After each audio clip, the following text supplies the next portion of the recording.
Hello? I'm still working. Okay. So, hello everybody. So, great to see quite a few people around here. I was somehow expecting most of you guys are already on the way back, so it's quite good to see. I will talk to you a little bit about 15.4, so 802.15.4, the wireless protocol, and also about 6LoWPAN, which is an adaptation layer, and how you can add that to your embedded Linux device. So, let's get started. So, I start with a little bit of motivation here. Then I will go into the details of the Linux WPAN project. This is basically all the software behind that, which is kernel side and user space side. Then I will have a look at the hardware that's currently supported by our project and other parts that are not supported. I go a little bit into the hardware configuration. Luckily, these chips are really simple to connect to your hardware, so that's not too difficult. And then I will look into the configuration, so what you need to do to bring it all up and make it working for you. And then I look a little bit into the communication with other operating systems, in this case more for the, let's call it IoT space here. So for example, Riot and Contiki, which are really devices for microcontroller. And yeah, that's something we really need to communicate with here. Okay, motivation. So 15.4. The specification is from IEEE. It was defined as for low-rate wireless personal area networks. By now, they completely skipped the personal area part of it, which makes a lot of sense because it's not really used for that much. It's not only low rate, but it's also for low power. So if you have a configuration with an MCU, so not a full Linux system, but if you run something like a Riot or Contiki on it, and you have an MCU with a transceiver, you can have times where like maybe months, maybe even a year with a correct duty cycle on a normal battery. So that's quite good compared to something like Wi-Fi, for example. Obviously, there are some downsides of that. So the MTU that this network is using is like only 127 bytes. Which is quite challenging, especially for if you want to run IP version 6 over it, but I come to that later. And the bandwidth is also not that fast, but normally it's okay because you're normally just doing types of machine-to-machine communication. You're not going to stream HD videos over YouTube or something like that, so that's okay. Sometimes this is confused with ZigBee. That is because ZigBee uses the same PHY and MAC layer from 802.15.4. So they put other things on top of that for the routing and addressing and so on. So that's kind of a, confused thing sometimes. So 6LoWPAN, basis on top of these IEEE standard. 6LoWPAN itself is specified by the IETF. So the guys who brought us the most of the protocols we're using in the internet today. They started 2003 with the specifications there, and then it's still ongoing. So the main things are done, but there are always smaller items they are going to specify. And as you can see there on the green part, 6LoWPAN itself is really just an adaptation layer sitting on top of the NAC, but below the IP layer. So that's not really fitting into the ISO model, but that's really just making sure that the adaptation is there. So why you want to have this kind of 6LoWPAN adaptation? I mean, people want to use IP version 6 over this kind of networks, which is a bit scary when you first start thinking about it, because, an IP version 6 packet is 128 byte, or could be, and then you have the MTU on the other side of just 127 bytes. So that really also backs down to having a real problem with the headers that are normally in place if you want to transmit over these wireless links. So there's a bit of a worst case calculation. You start off with 127 bytes, and then you have the maximum frame header itself. So if you go for an extended address and you have all kind of options enabled, then you're already down to 102 bytes. Then you want to have link layer security enabled to make sure that even on that layer there's nobody eavesdropping on you. So you want the strongest encryption there and the strongest authentication. So you're, again, 20 bytes down, so you're down to 81. And then you have the normal IP version 6 header. You would use that. That is, again, 40 byte, and then you would even use something like UDP. And then you have like 33 bytes for payload. And that is that's for the whole package. That's like 25% you can get out of this one package. So that's really, really bad.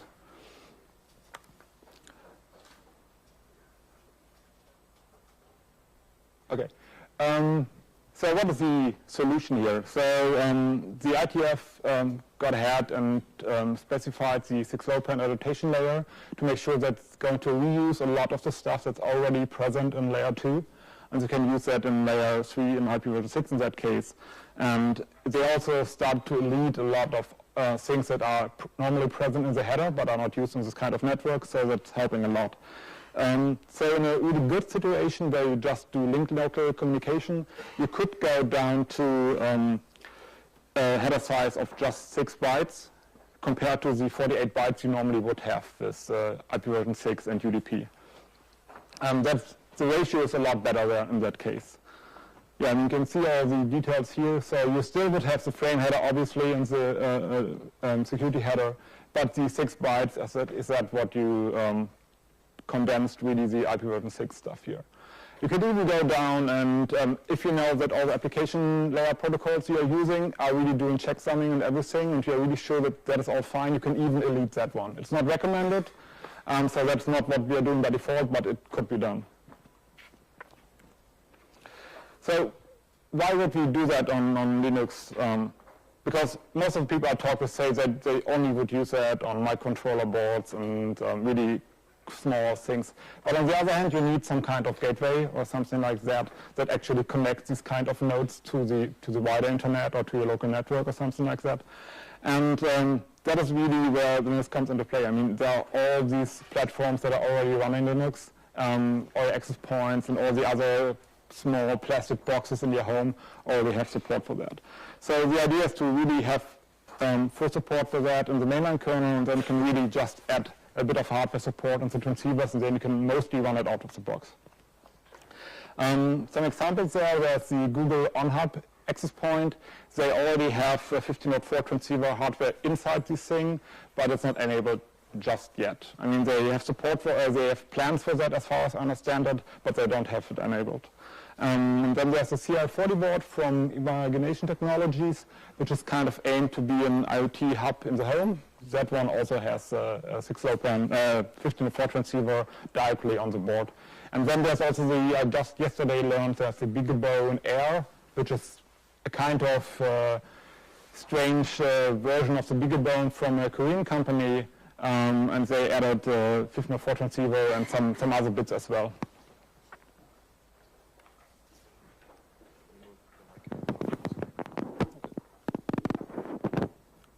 Better that way?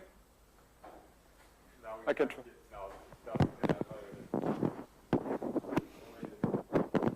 Binary search here. Better? Okay. Okay, so the project itself, I mean, it was already in 2008, some people at Siemens started these. At the point they called it Linux Zigbee, which is kind of confusing for a lot of people. In 2012, the mainline effort started for that, and by now we are doing all the work directly into the mainline kernel. And we also renamed the project to make it a bit more clear that we are not related to Zigbee here. It's a bit of a problem because the Zigbee Alliance, the specification that's available there, you're not able to combine that with the GPL of the kernel easily. I mean, you can do some parts in the kernel and do the rest in user space. You might be able to do that, but we are not having any idea on any plans on supporting Zigbee. So if anybody wants to do that, they are free to do, but it's not on our agenda. And yeah, the normal kernel development model, you just post patches to the main list, discuss things there, and then they're getting applied.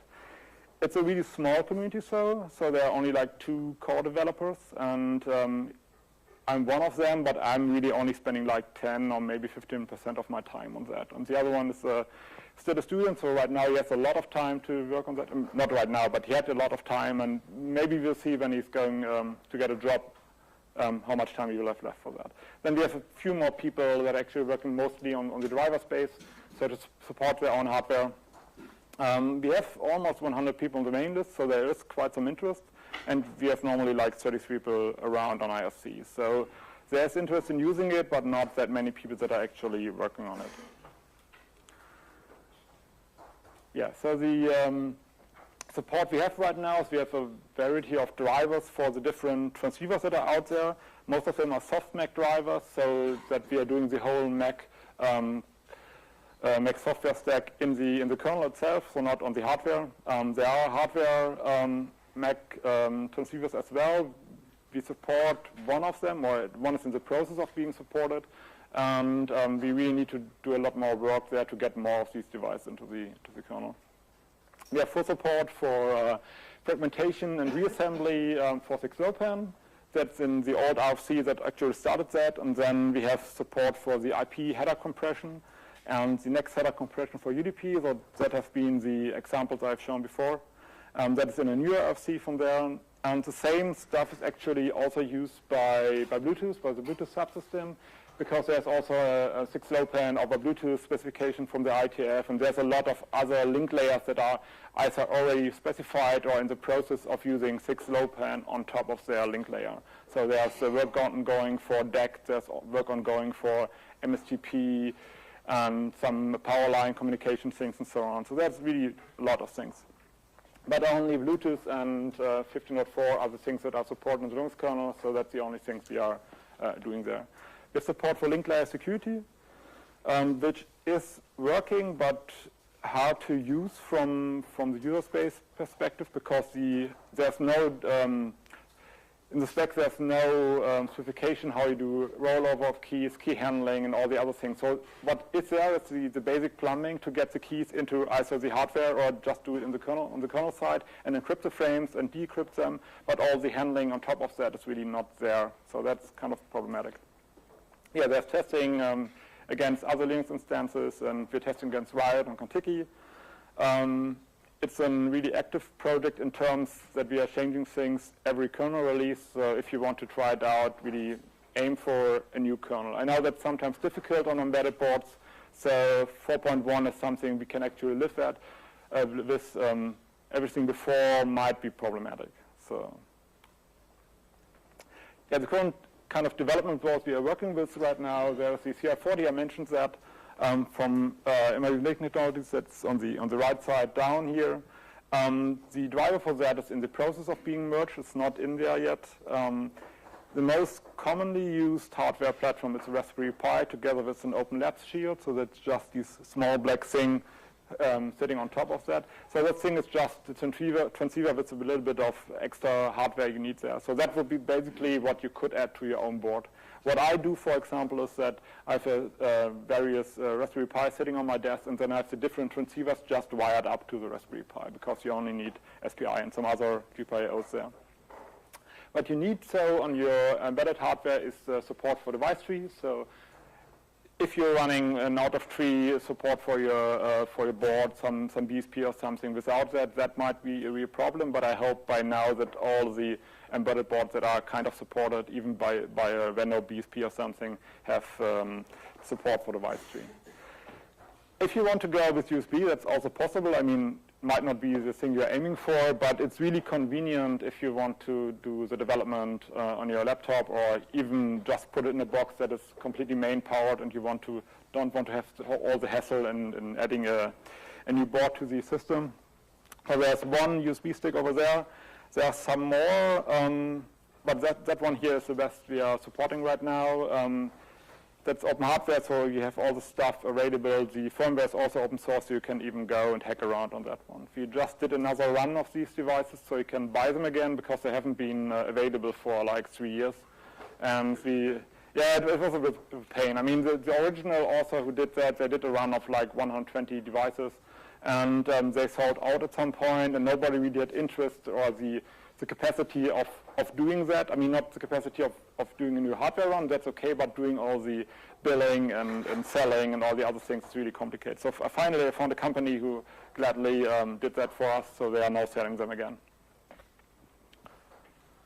Yeah, hardware side. So what you need on your embedded board, if you want to add that, is really simple. So you need an SPI port, and you need maybe some additional GPIO pins. That's basically it. It can go down to just one extra GPIO pin for an interrupt handler, for example, to just make sure that you're now, when there's a packet coming in. It could be more, depending really on the hardware and what you want to do with that. There's an example on the next slide. And then you can choose between completely ready-made modules that are available. You can just hook that up, or you can completely integrate it in your own design if you want to have it directly on the PCB or whatever. So then you can mostly go with the reference from the hardware manufacturer and then go with that. Oh yeah, I mentioned that before. You can go with USB, maybe even only for prototyping or something. That helps, but in the end product, that might not be what you want to do.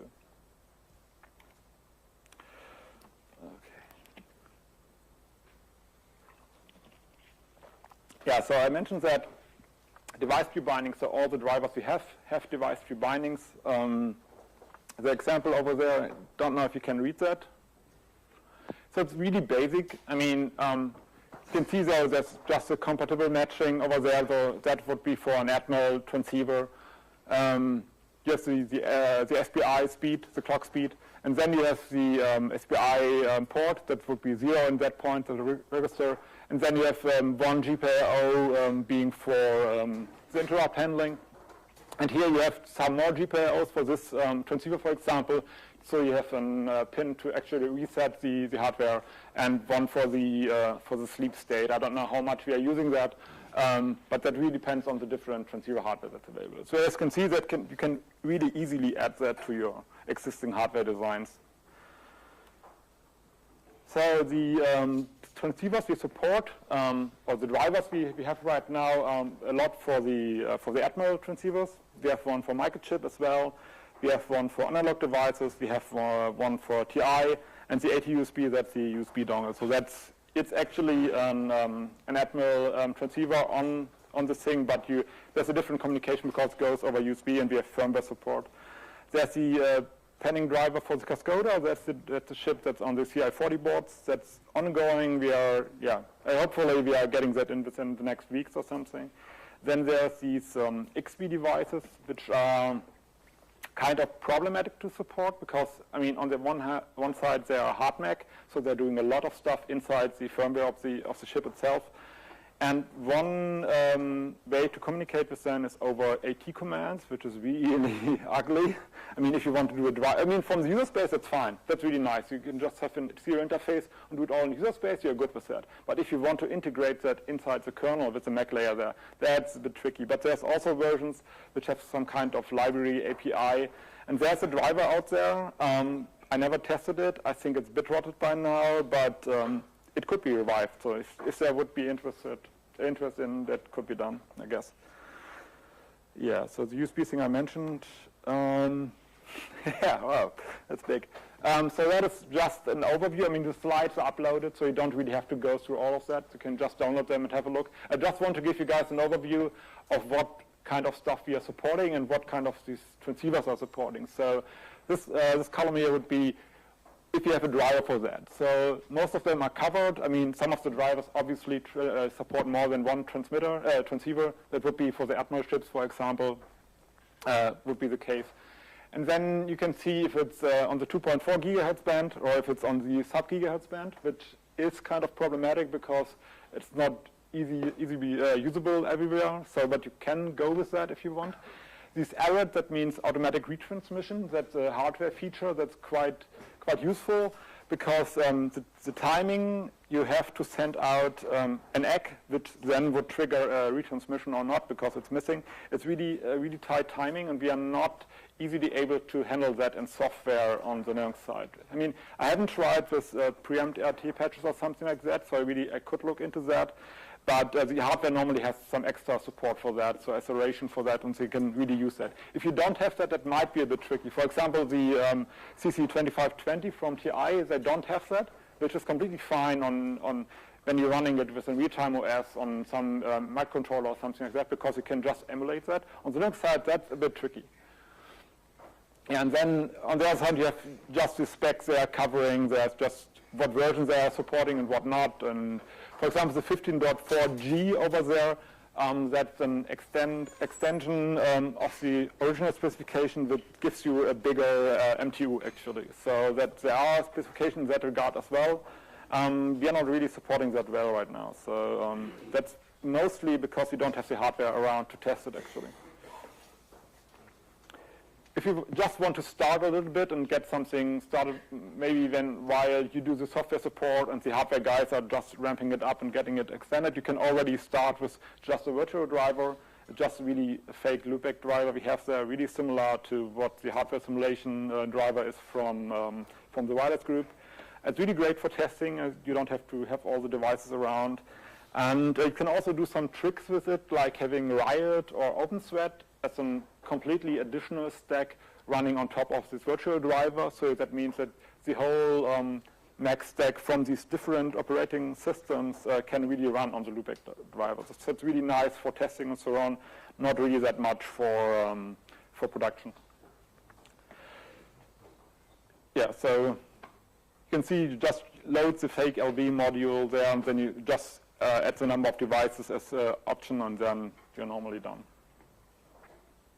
So once you have these hardware added to your device, you really want to start, you need to configure it at some point and really make sure that you can communicate with other devices out there.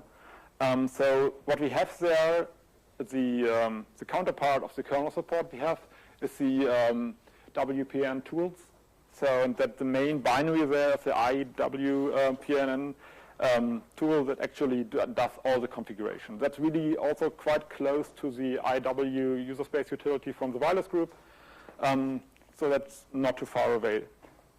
The netlink code actually is also borrowed from their side. So what you do there is you can configure the PHY options you have on that transceiver, and you can configure whatever MAC layer parameters are available. The basic things you have to do to get anything working is to configure the PAN ID and the channel. I mean, PAN ID might drop that, but the channel is something you need to make sure that they really can communicate to. So 6LoWPAN does no channel hopping or anything, so really set a fixed channel, and you need to make sure that the other device is on the same channel. So if you want to have like a bit more a poor man's frequent channel hopping, you need to make sure that you have an upper layer that actually informs all the nodes that you're switching channels and stuff like that. So, but that's nothing that's in the lower levels there. Yeah, you can set a short address, you can power settings and stuff like that. So frame retries is also, I mentioned that before, how often you would retry to send a frame to a node, and if it's before you actually report an error or something like that. So. Yeah, so the packages are packaged by some distributions. Some are a little bit behind, and some don't have support for that. So if you're interested in helping with that, that would be cool. If not, compiling it from source is really easy. So the only dependency we really have is the netlink library. That's all. So once you have the basic stuff set up, you need to do some testing, or you get to see if these devices actually can talk to each other. And you normally want to do that before you start with the whole IP version 6 stack on top of it. So what you can do is we have a small utility which is kind of a ping utility on the 15.4 layer.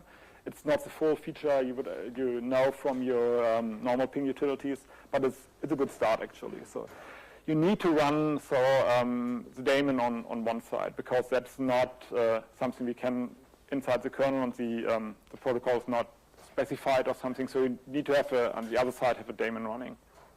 But that does nothing else but getting all the frames and then sending the same stuff back. So the real logic is inside the client here. Anyway, so you can just go and ping the other side, have different count or different sizes and stuff like that. So you can really do some early measurements as well there. So the device bring up, if everything is right with your device tree configuration and all the other things are working fine, the WPN interface shows up directly after booting. And from there you can go and see if you want to use 6LoWPAN on top of that and configure it. So if you go from up to down here, the setting the interface down for LoWPAN 0 would only be the case if you configured the device before. Normally it would not, for the first boot up, it would not show up. Then you set the device down, then you use the IWPN utilities here to set the PAN ID, and then you are setting the channel as well. That would be channel 26 here. The 0 there is just a page, so at some point there have been more frequencies available for this specification, and they started to paging the different frequencies here. So that looks a bit odd there, but yeah. Normally you really just have a 0 there. It's really seldom that you have a transceiver that does something more. Yeah, and then you have this line here, which is actually the need if you want to get 6LoWPAN on top of these interface going. So that actually says that the type is LoWPAN, so and then you get a new interface called LoWPAN0, and yeah, you just set the interfaces up, and that means if you're doing any socket interaction or communication over that one, it would go plain to the 15.4 layer. And if you do anything here, that would be direct IP version 6 communication. So you really use complete normal IP sockets for version 6, and you're done. For more debugging or just to see what other devices are communicating and stuff like that, we also have support for monitoring interface with promiscuous mode. In this case, you would just delete the interface that's already there and bring it up again as the monitor type. You can see that at the end. And then you can set the channel again and bring the monitor interface up, and then you can use Wireshark, TCP dump, or whatever you want on that one. As I said, there's no channel hopping involved, so if you really want to scan around what kind of communication is going on in the place where you are at the moment, you can change the channel in the background. So that's what I normally do. You can just keep Wireshark running, and then you're on different consoles changing the channel and see if something comes in there. Okay, so communication with other operating systems here. I need to speed up a bit here. So there's Riot. They say they're the friendly operating system for Internet of Things. They're LGPL licensed. They are actually quite friendly, so all the people we are involved with them, it's really nice they can talk to each other. We see bugs in the implementations of the other, testing it out, and so on. So that's quite good going on there. They also have testing against Linux WPAN in their release process. This is quite a nice thing, so make sure that it actually keeps working. Then there's Contiki, which is a lot older and kind of the parent of all kind of operating systems that are now in the Internet of Things space here. The problem is it's a really fragmented project, and there's a lot of forks out there, either commercial or academic or stuff like that, and it's really hard or seldomly happening that they are merging the stuff back. I mean, nonetheless, it's still an important operating system. There's still work going on there, so that's also something we are testing against. So another famous table here. As you can see that the basic stuff that all of us are supporting, like data and egg frames, are being communicated. Something that's not supported on all of these systems is beacon and command frames. The thing is, why we don't support that is that for 6LoWPAN, you don't need it at all.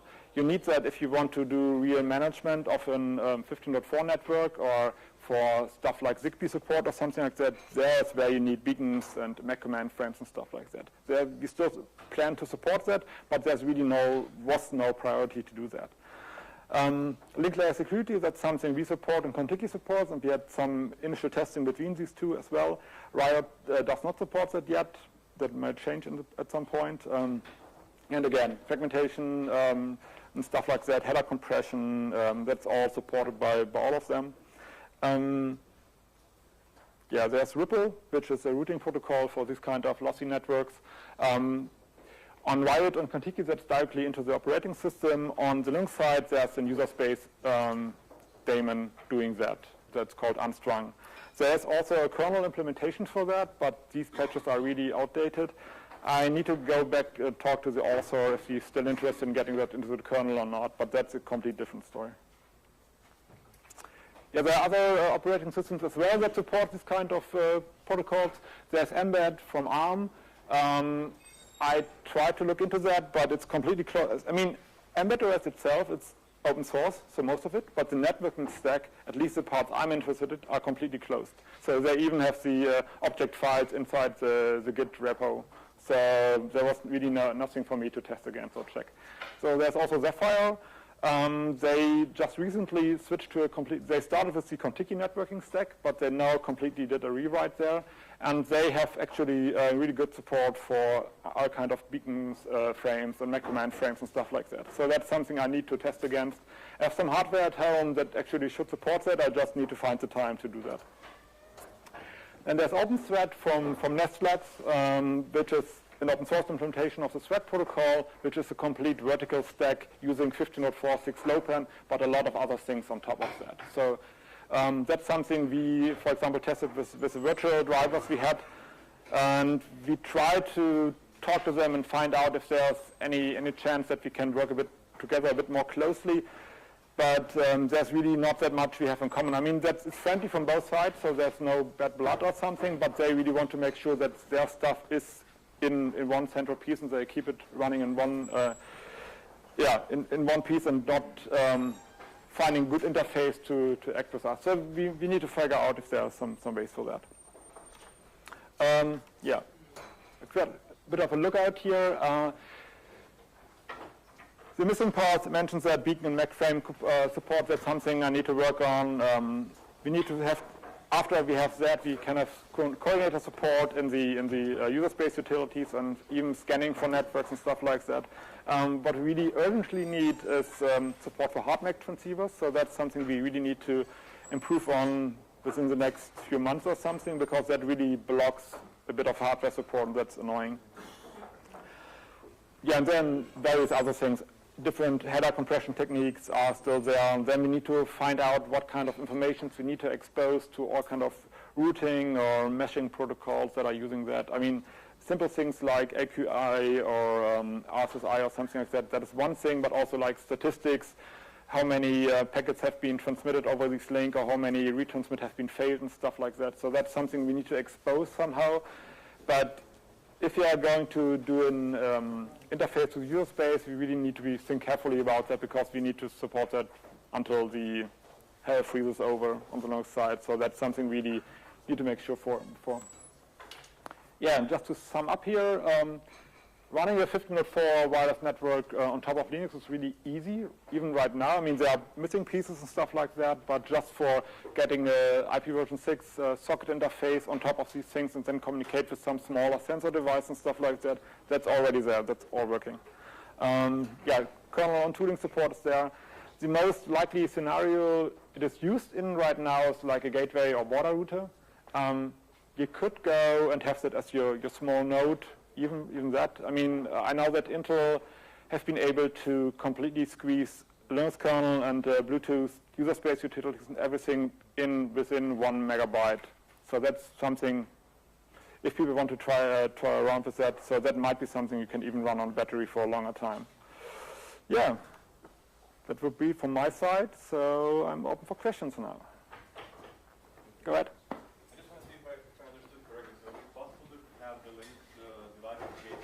Yes. And then run the DHCP server or something to assign the address to the nodes for the So the addresses are actually coming from the layer 2 address of the hardware. So they are like the automatic address generation IP version 6. You could use DHCP on top of that if you want. I mean, that's really up to you. You have a normal IP version 6 link, but the generated address you get in the beginning, that is actually coming from the MAC address being auto-generated coming up there. So, but on top of that, you can use DHCP here.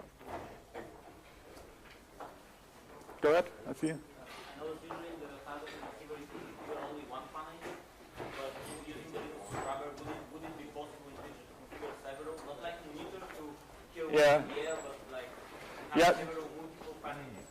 Yeah, we actually haven't really thought about that much. I know that at least 1 or 2 transceivers that support. I know that there's at least 1 or 2 transceivers that actually support multiple PAN IDs. Yeah. On the kernel side, we haven't really looked into that. So that's something we might. Actually, I don't know right now if it would work or not, but I would suspect not at the moment. So that really you need to test it out and find out what is locking and what not. So I'm not against that. It's just something that we need to look into. Was that there?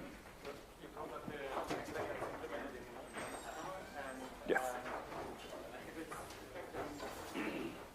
Theoretically, able to connect every device that's on the Yes, I never did that.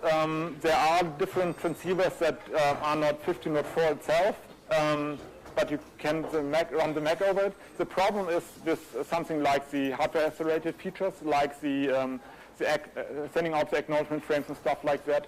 That is something we rely on the transceiver hardware on. So that if you ignore these parts, you can do that. I know that, for example, Riot or Contiki, I'm not sure, they also have support for some TI devices that are not 15.4 compliant itself, but just an RF transmitter, and they run 15.4 over it. So on the Linux side, we never did that because we really rely on some of the hardware features. You could try that out. I mean, in the end, for us, it just means having a transceiver driver, a hardware driver that brings the stuff in. So you can try that out if you want. But I never did. So over there. Have you tested interoperability of your stack with those USB-based border router things that popped up, for example, Most of these border router things that are just a small thing, they normally run something like Contiki, just a forked version of Contiki on it. I mean, there are different ones, I know that, but so that's something we test against. There are other border router things with OpenThread, for example, that's the same stuff. That's something we tested a little bit against. I mean, we can test against the whole thread stack because it's a lot more, but just the basic things to get frames and so that's what we did. We don't really have tested against all kind of hardware. So I think running out of time. Okay, yeah. So I'm around. So.